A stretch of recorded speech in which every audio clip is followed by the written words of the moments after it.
Berlin is collapsing. April 1945. You can hear it. Artillery. Constant. Closer every hour. The city above you is being torn apart. You are underground. Inside the Führerbunker. Concrete walls. Dim lights. No escape. Soon, this is where it will end. Months earlier, June 6, 1944, the D-Day. Allied forces land in France. From the west, they push forward. Relentless. Cities fall, one by one. At the same time, from the east, another force advances. The Soviet Red Army.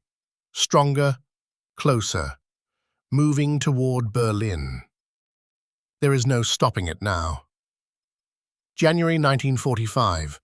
You move into the bunker. Others tell you to leave, to escape. You refuse. Berlin is where you stay. No surrender, not now, not ever.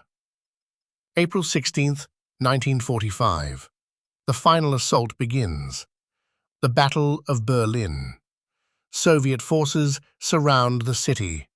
Hundreds of thousands of soldiers closing in, street by street. Every direction.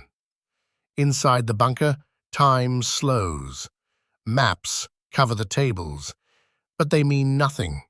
The armies marked on them are gone.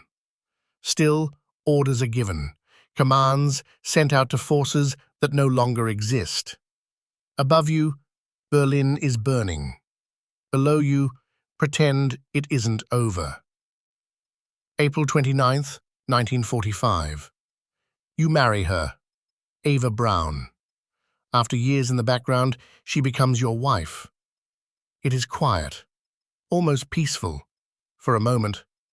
But outside, the war is already at the door. That same day, you write your final words, your will, your orders. And one thing is clear. You will not be captured. You will not surrender. April 30th, 1945. The end. Soviet troops are only blocks away. Gunfire echoes above. There is no time left. You retreat to a private room. With Eva. She stays, by choice.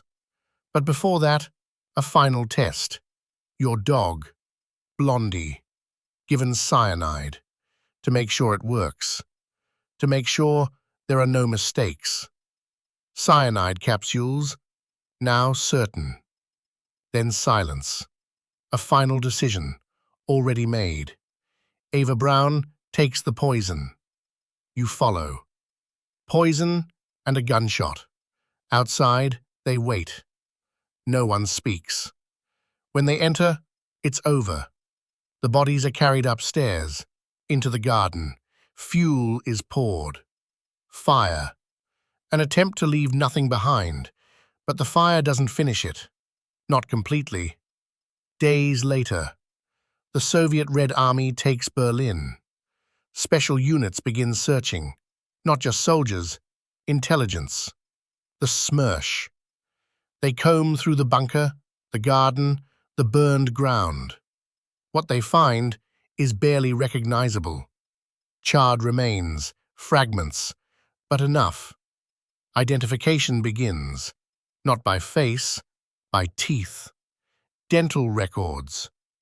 Matched, confirmed. But the world isn't told. Not fully, not clearly. Instead, the remains disappear, taken by the Soviets, hidden.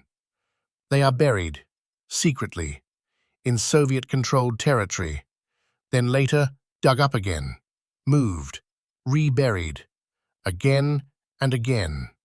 Each time, more secrecy, fewer people knowing. Years pass, the truth stays buried, because there is a fear, not just of the past, but of the future. A grave could become a symbol, a place people gather, a shrine. So in 1970, a final order is given from the KGB. Everything must disappear. They were concerned the burial site could become a neo-Nazi shrine. The remains are exhumed, one last time. They are burned again, completely, crushed, reduced to ash, and then scattered, reportedly into a river. Gone. No grave, no marker, nothing left to find. Only small fragments remain, pieces kept in secret archives. A jaw, bone fragments, locked away, maintained by the Soviet Secret Service today, as proof. Days after his death, Berlin falls. The war in Europe is over. But in those final moments, deep underground, it came down to a choice. Stay or run. Surrender or die. He chose not to surrender, not to face what was coming, not to be taken alive. So if it were you, the world closing in, everything lost, no escape, no future, what would you choose? Face it or decide your own ending?